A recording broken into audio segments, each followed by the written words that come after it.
ఓం నమ శివాయ. కార్తీక మాసంలో రెండవ రోజు రెండవ అధ్యాయాన్ని ఇప్పుడు మనం చెప్పుకుందాం. పూర్వం ఒకానొక రాజ్యంలో ఒక చిన్న గ్రామంలో ఒక బ్రాహ్మణుడు ఉండేవాడు.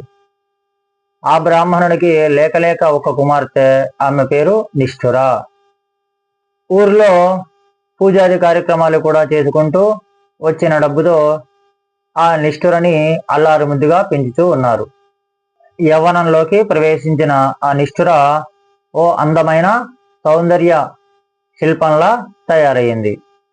ఆమె అందచందాల గురించి ఊరిలో వారందరూ కూడా మాట్లాడుకుంటూ ఉండేవారు. ఆ నిష్ఠుర ఎంత అందమైనదో అంత కఠినమైనది. ఇతరుల పట్ల ఆమె చాలా కటువుగా ఉండేది. అందుకని ఊర్లో వాళ్ళందరూ కూడా ఏమని కర్కశ అని అంటూ ఉండేవారు. ఆమె అందానికి దాసులు అయిన వాళ్ళందరూ కూడా ఆమె ఇంటి చుట్టూ కూడా తిరుగుతూ ఉండేవారు. ఇతరులను ఆకర్షించే అందం తనకి ఉందని ఆమె కూడా ప్రవర్తిస్తూ ఉండేది. ఆమె స్వభావం మంచిది కాకపోవడంతో పరపురుషుల పరిచయాలు కూడా పెరుగుతూ ఉండేవి. తన కూతురు గురించి 10 మంది 10 రకాలుగా అనుకోవడంతో ఆ బ్రాహ్మణుడు ఆ కుమార్తెకి ఒక మంచి సంబంధం తీసుకొచ్చి పెళ్లి జరిపించాడు. అలా మిత్రశర్మ అనే యువకుడికి కర్కశను ఇచ్చి వివాహం జరిపించాడు ఆ బ్రాహ్మణుడు. ఆ మిత్రవర్మ చాలా ఆరోగ్యవంతుడు, చాలా బలవంతుడు, చాలా అందగాడు, అంతేకాకుండా చాలా గుణవంతుడు, అంతేకాకుండా చాలా శాంత స్వభావం కలిగిన వాడు. అందువలన ఆ కర్కశ స్వభావంలో మార్పు వస్తుంది అని ఆ బ్రాహ్మణుడు అనుకున్నాడు. మిత్రవర్మ తల్లిదండ్రులు ఆ కర్కశను తన కూతురి వలె ప్రేమగా చూసుకుంటూ ఉంటారు. అయితే తన చుట్టూ ఉన్న వాళ్ళందరూ కూడా మంచివాళ్లే అయినప్పటికీ ఆ కర్కశ ఆ స్వభావంలో మాత్రం మార్పు అయితే ఏమీ రాలేదు. ఊళ్ళో తన తండ్రికి ఉన్న పేరు ప్రతిష్టల గురించి కానీ, భర్త యొక్క కుటుంబ గౌరవం గురించి కానీ ఏమాత్రం ఆలోచించలేదు ఆ కర్కశ. తన మనసుకు నచ్చినట్లుగా ఆమె ప్రవర్తిస్తూ ఉండేది. ఊళ్ళో తన కుటుంబానికి గల పరువుని గురించి ఆలోచించి ఆ మిత్రవర్మ ఆ కర్కశని ఏమీ కూడా అనకుండా సహిస్తూ ఉండేవాడు.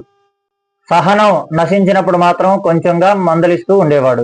కొడుకు కోడల విషయంలో తలదూరిస్తే గొడవలు పెద్దవవుతాయనే ఉద్దేశంతో అత్తమామలిద్దరూ కూడా భరిస్తూ ఉండేవారు. ఇది కర్కశ మరింత అలుసుగా తీసుకుంది. కర్కశ ధోరణి శృతిమించుతూ ఉంది. అయితే అప్పటికే మిత్రవర్మ గౌరవ మర్యాదలని కూడా మట్టిలో కలిసిపోయాయి. అయినా నిస్సహాయకుడిగా చూస్తూ ఉండిపోయాడు. అయినా అతను తనకి అడ్డుగా ఉన్నాడని విషయం పట్ల పరపురుషులు అసహనాన్ని వ్యక్తం చేస్తూ ఉండేవారు. దాంతో ఆమె భర్తని అడ్డు తొలగించడమే మార్గం అని చెప్పి భావించింది. ఒకరోజు రాత్రి అతను గాఢ నిద్రలో ఉండంగా ఆమె తనను హతమార్చింది. ఆ శవాన్ని పొలిమేరలో ఉన్న ఒక బావిలో పడివేసింది.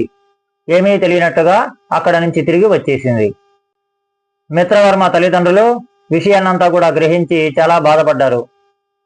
కర్కశకు పరపురుషుల అండదండలు ఉండడం వల్ల ఆమెను ఏమీ అనలేని స్థితిలో ఉన్నారు. తమ కొడుకు లేని చోట వాళ్ళు ఉండలేక ఆ ఊరు నుంచి వెళ్ళిపోవాలి అని నిశ్చయించుకున్నారు. కర్కశకు కనపడకుండా చాటుగా ఆ ఊరు నుంచి వెళ్ళిపోయారు. ఇంతకాలంగా తనని అదుపులో పెట్టాలి అనుకున్న భర్త లేడు, అత్తమామలు లేరు. అందువలన తాను ఏమి చేసినా అడిగేవారు లేరు అని చెప్పి భావించింది. అప్పటి నుండి మరింత స్వేచ్ఛగా తిరగడం మొదలుపెట్టింది. కర్కశ వైఖరి గురించి కొంతమంది చాటుగా గుసగుసలాడుతూ ఉంటే మరికొందరు మాత్రం ముఖమునే గట్టిగా అడిగేవారు. అయితే తనకి గల అండదండలతో అందరినీ కూడా భయపెడుతూ ఉండేది. ఆమె కారణంగా మిగతా స్త్రీలందరికీ కూడా రక్షణ లేకుండా పోయింది. అలా కర్కశ అడ్డు అదుపు లేని జీవితాన్ని ప్రారంభించింది. అలా కర్కశ అడ్డు అదుపు లేని జీవితాన్ని గడపడం మొదలుపెట్టింది. వయస్సు ఇంద్రధనస్సు వంటిది. అలా చూసుకుని మురిసిపోయేలోగా మాయమైపోతుంది. అలా కర్కశకు వయస్సు మీద పడింది. వయసులో చేసిన తప్పు పనులకు కారణంగా అనారోగ్యం వచ్చింది. కర్కశ వయస్సు చూసి వెంటబడిన వాళ్ళందరూ కూడా ఇప్పుడు ఆమె కనిపిస్తే ఏం సహాయం అడుగుతుందో అని తప్పించుకొని తిరగడం మొదలుపెట్టారు. ఆమె ప్రవర్తన మంచిది కాదు అని ఊరంతా తెలిసిపోవడం వల్ల ఆమెకు ఎవరూ కూడా సహకరించలేదు, ఎవరూ కూడా ఆదరించలేదు. ఆపదలో పిలిస్తే పలికేవారు లేక ఆ ఊర్లో కర్కశ ఒంటరి జీవితాన్ని గడపడం మొదలుపెట్టింది. తన శరీరము సహకరించక, ఊర్లో వాళ్ళెవరూ కూడా సహకరించక నానా ఇబ్బందులు పడుతూ రోజులు గడుపుతూ ఉంటుంది. చివరికి పలకరించేవారు కూడా ఎవరూ కూడా లేక చివరి శ్వాసను విడిచింది. యవ్వన గర్వంతో, అందగత్తినే అహంకారంతో మిడిసిపడిన కర్కశ చనిపోయిన తర్వాత చివరికి నరకానికి చేరుకుంది. భూలోకంలో విచ్చలవిడిగా తిరిగి అనేక పాపాలు చేసినందుకు, భర్తను చంపినందుకు, అత్తమామలను కష్టపెట్టినందుకు ఆ యమధర్మరాజు నరకంలో అనేక శిక్షలు కూడా విధిస్తాడు. ఆ శిక్షలను కర్కశ అతి కష్టం మీద అనుభవిస్తూ ఉంటుంది. చేసుకున్నంత వారికి చేసుకున్నంత అని ఎందుకు అంటారో ఆమెకు అర్థమైంది. అలా నరకంలో అన్ని శిక్షలను అనుభవించిన ఆ కర్కశ తన పాపాలకు ఫలితంగా ఒక కుక్కలాగా జన్మిస్తుంది. వీధి కుక్కలాగా తిరుగుతూ ఒక బ్రాహ్మణుడి ఇంటి సమీపంలో చెట్టు కింద పడుకునేది. ఆ రోజు ఏదైనా దొరికితే తినడం, లేదంటే లేదు. ఏమీ దొరకని రోజున నీరసించి వచ్చి ఆ చెట్టు కింద పడుకునేది. అలా ఒకరోజు నీరసించి చెట్టు కింద పడుకొని ఉన్న సమయంలో ఆ సమీపంలో ఉన్న ఒక బ్రాహ్మణుడు కొంచెం ఆహారం తీసుకుని వచ్చి దాని ముందు ఉంచుతాడు. ఆ బ్రాహ్మణుడు తెచ్చిన ఆహారాన్ని కుక్క గబగబా తింటుంది.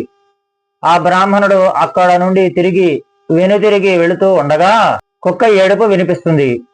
ఆ కుక్క మనిషి మాదిరిగా రోదిస్తూ ఉండడం ఆయనకు విచిత్రంగా అనిపించింది. తన కళ్ళను తానే నమ్మలేకపోతూ ఆ కుక్క దగ్గరకు వెళతాడు.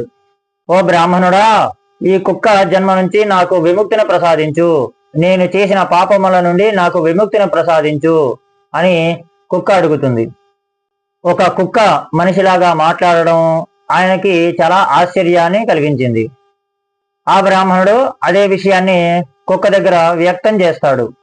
అప్పుడు ఆ కుక్క రూపంలో ఉన్న కర్కశ, ఓ బ్రాహ్మణుడా, నేను 14 జన్మల కిందట ఒక బ్రాహ్మణ కుటుంబానికి చెందిన యువతిని. ఆ జన్మలో నేను చేసిన పాపాలకు ఫలితంగా నరకంలో అనేక శిక్షలు కూడా అనుభవించాను.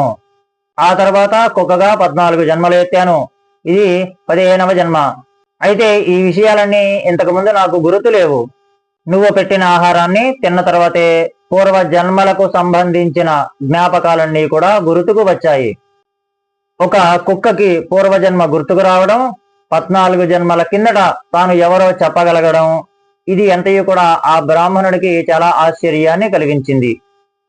అందులకు గల కారణం ఏమిటి అని ఆలోచిస్తూ ఉండగా అతనికి ఒక విషయం అర్థమైంది.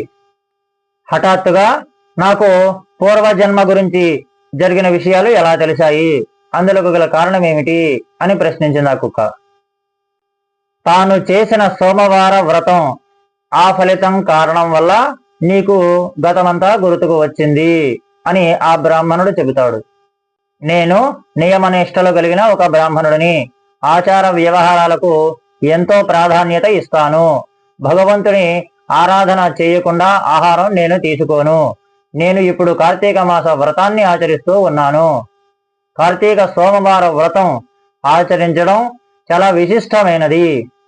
ఈ వ్రతాన్ని ఆచరించేవారు ఉదయం నుంచి ఉపవాసం ఉండి సాయంత్రం నక్షత్ర దర్శనం అయిన తర్వాత భోజనం చేయాలి. ముందుగా జీవరాశులకు ఆహారాన్ని అందించి ఆ తర్వాతనే వీరు భోజనం చేయవలసి ఉంటుంది.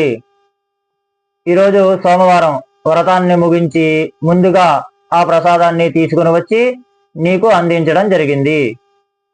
ఆ వ్రతానికి కలిగిన మహిమ కారణం చేతనే నీకు గత జన్మలు కూడా గుర్తుకు వచ్చాయి, మాట్లాడే శక్తి వచ్చింది అని కూడా చెబుతాడు. అప్పుడు ఆ కుక్క, ఓ బ్రాహ్మణుడా, నీవు చేసిన మేలు నేను ఎన్నటికీ కూడా మరువలేను. అయితే ఇప్పటి వరకు నేను పడిన బాధ వేరు. గత స్మృతులు తెలిసిన కారణం వలన ఇక పడే బాధ అత్యంత కఠినంగా ఉంటుంది. అందువలన నన్ను ఈ కుక్క జన్మ నుంచి విముక్తి చేయవలసిందిగా ప్రాధేయపడుతుంది. ఆ బ్రాహ్మణుడు అక్కడి వరకు కూడా అనేక సోమవార వ్రతాలని ఆచరించాడు. కుక్క బాధ చూడలేక ఒకరోజు సోమవార వ్రతం ఫలితాన్ని ఆ కుక్కకు ధారపోస్తాడు. దాంతో ఆ కుక్క ఆ జన్మ నుండి విముక్తిని పొంది దివ్య శరీరాన్ని ధరించి కైలాసమునకు చేరుకుంటుంది. ఓం నమః శివాయ.